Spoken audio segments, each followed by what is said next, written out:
Okay, so we've talked about ways to give a consequence to our kids when they disrespect us or disobey us. And I think that's so important as a parent. We see that biblically. But what else can we do? Is that the only option, is to give that shebet? Or can we come up with some other consequences? I think we can. I have 5 categories today of ways that you can provide a consequence and redirect those little ones to choose the right thing. The first one, rewards. Okay, it doesn't sound like a consequence, but I'm sticking it at the top because it is one way to correct your children. It's not a consequence, but this is this positive correction. You know, we've given them a chart with stickers. We've given them a treat, an outing with dad or mom. You can have them stay up 10 minutes later. A huge way to reward them is to talk about their good choices in front of dad. Oh, you know what? He did this and it was so good. I mean, when we can reward them, when we can motivate them that way and provide that correction, we've got to balance our discipline with this correction and these rewards. So don't forget about that. I tend to be kind of the more negative, stop, don't do that consequence. We need the rewards, the positive reinforcement. Okay, the second thing is the mom look. You know what I'm talking about? You know, you give them that disapproving glance. Now, this may not sound like a consequence, but it's almost like a precursor when you're out and about. When we show up to somewhere public, sometimes I just say, if you see me giving that look, that warning, that's your warning. And if something happens again, there's going to be a consequence at home. So use the look, right? Number 3, loss of privileges. No screen time, no dessert, you lose that toy. Something where you take away a privilege that they have. Now, I would say don't take away church, right? We never try to take away church. We want them there.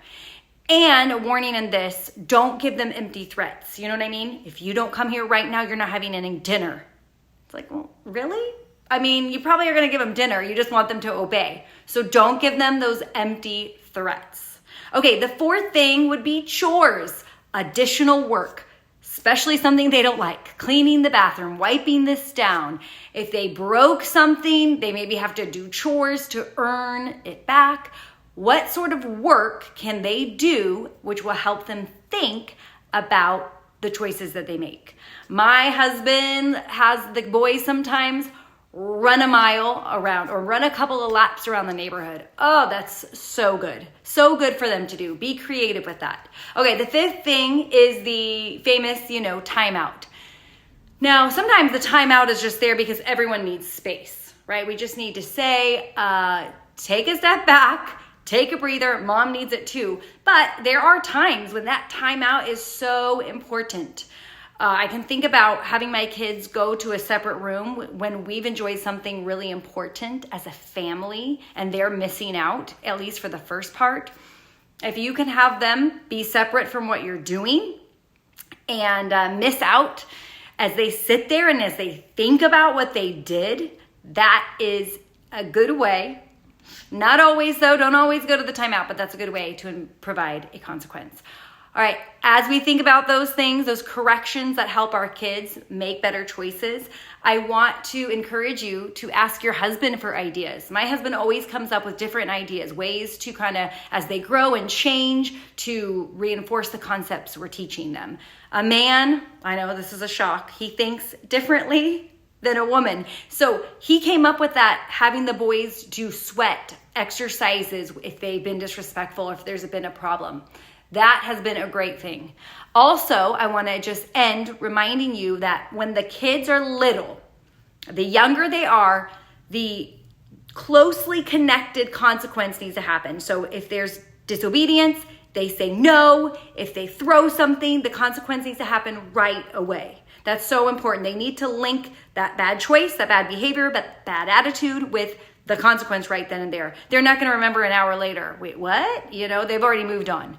As the kids get older, yes, you can say, and it might be more powerful to say, that thing you're looking forward to, that screen time you were waiting on, now you have half of it, or now you don't have any, or now instead of doing that, you're doing this. So you can actually maybe more powerfully take something away or have them lose a privilege because of what they did, what their choices that they made. So think of other ways to correct your children, and I hope that you are encouraged to do some of that today. We want our kids to love the Lord, to follow the Lord. We want them to obey us, to respect us.